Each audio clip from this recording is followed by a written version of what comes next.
YouTube channel. नए आने वाले दोस्तों से रिक्वेस्ट है कि जिन्होंने अभी तक सिपा सलार इस्लाम यूट्यूब चैनल को सब्सक्राइब नहीं किया तो जल्दी से इस चैनल के साथ बने, सिर्फ करंट के बटन को दबा लें, जिससे हमारा चैनल सब्सक्राइब हो जाएगा और आप देख सकेंगे इस चैनल से अच्छी सिपा सलार और इस्लाम के हवाले से वीडियोज़। और साथ में लगे बेल के आइकन को भी दबा दें ताकि हर आइंदा आने वाली वीडियो की निशानदेही आपको जल्द से जल्द हो सके। तो आइए नाज़रीन, आप चलते हैं हमारे आज की वीडियो की तरफ।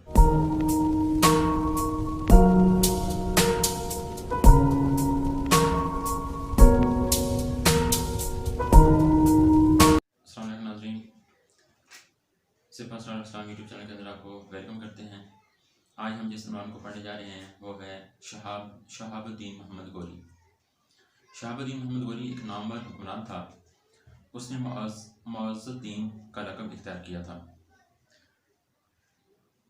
गोरे हरात और गजनी के दरमियान वाक़या है।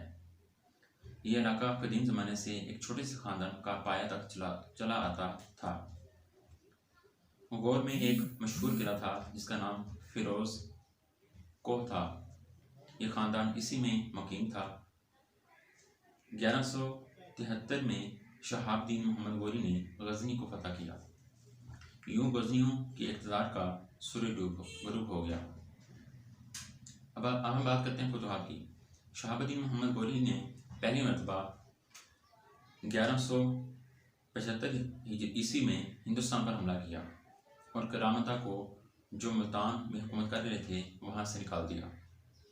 इसने इस सूबे में एक रासिख़ और अक़ीदा शख्स को हाकिम मुकर्रर करके ओज को भी फतह कर लिया। 1178 ईस्वी में यूरिश करके गुजरात के इलाके में दाखिल हो गया। अलबत्ता यहाँ से शिकस्त हुई। इसकी फ़ौज की एक बड़ी तादाद कत्ल हुई। इसके बाद वो वापस गजनी चला गया। अगले साल वो फिर हिंदुस्तान आया और पेशावर को फतह किया। 1181 ईस्वी में उसने लाहौर को भी फतह कर लिया। 1190 ईस्वी में उसने दिल्ली की चौहान सल्तनत पर हमला करके भंडा पर कब्जा कर लिया। अब हम बात करते हैं शहाबुद्दीन मोहम्मद गोरी के कारनामा पर। परथौरी राज का खात्मा। शहाबुद्दीन मोहम्मद गोरी का एक बड़ा कारनामा परथौरी राज का खात्मा है। परथौरी राज ने शहाबुद्दीन गोरी का रास्ता रोकने के लिए हिंदुस्तान के तकरीबन 150 राजाओं की इमदाद हासिल की, एक अजीम लश्कर तैयार किया और खांडे राय को इस लश्कर का सिपहसालार बनाया।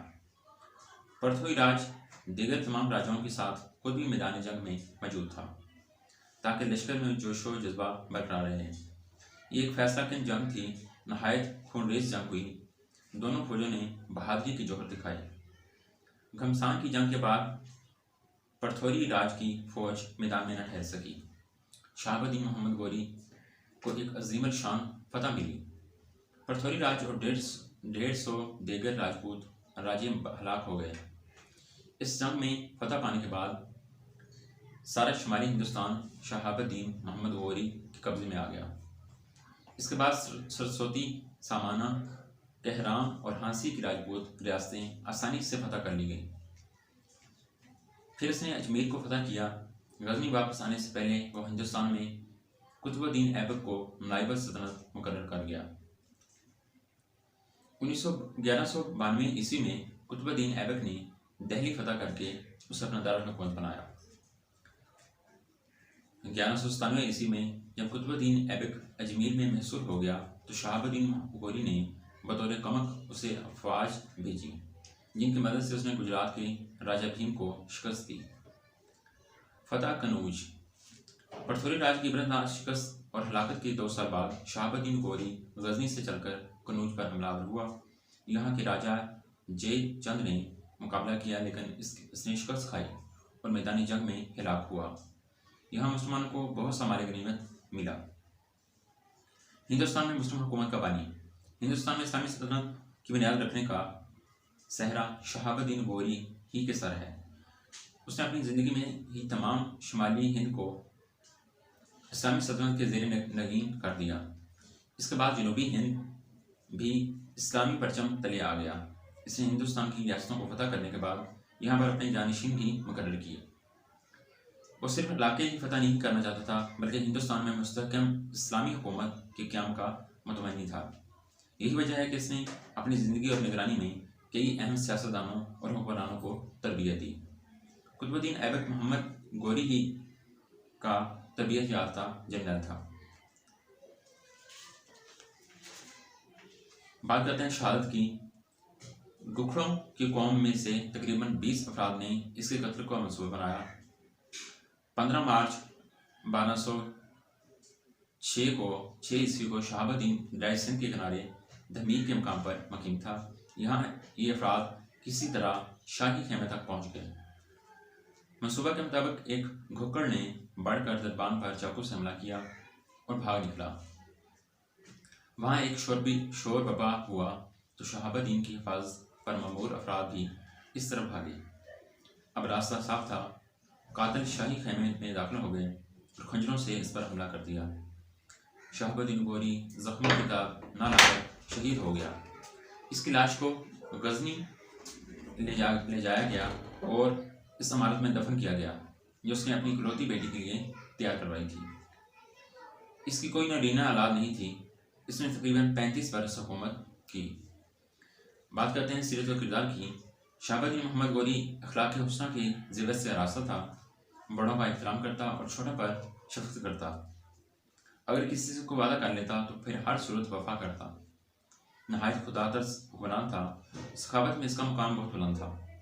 गुलामों से खुसूसी तौर पर मोहब्बत और प्यार करता था। नेज़ इनको ज़ेवर इल्म से आरास्ता करने में खुसूसी दिलचस्पी ली था। एक दिन एक अमीर ने उससे कहा, काश अल्लाह ताला आपको औलाद नरीना से नवाजता। ये बात सुनकर उसने गुलामों की तरफ इशारा करते हुए कहा, ये सब मेरे बेटे की है। शहाबुद्दीन मुश्किल से मुश्किल हालात में भी कभी नहीं घबराता था। अगर किसी मैदान में फतह ना मिलती तो हिम्मत ना हारता था। अज़्म इस्तिक़लाल का पैकर था। जानी दुश्मनों को भी माफ़ कर देना इसकी फितरत का खासा था। नाज़रीन किराम, ये थी शहाबुद्दीन मोहम्मद गोरी की हिस्ट्री जो हमने रीड आउट की। ये इस्लाम के इस्तेबासरात थे। तो इसके साथ ही हमारा आज का प्रोग्राम अपने इख्तिताम के मंज़र की तरफ बढ़ता है। इससे पहले आपसे एक छोटी सी रिक्वेस्ट है कि अगर आपने हमारे इस चैनल को अभी तक सब्सक्राइब नहीं किया तो हमारे चैनल को सब्सक्राइब करें और अगर आपको हमारी वीडियोज़ अच्छी लगें तो वीडियो को लाइक करें। इसके साथ ही हम आपसे इजाज़त चाहते हैं। अल्लाह हाफिज़।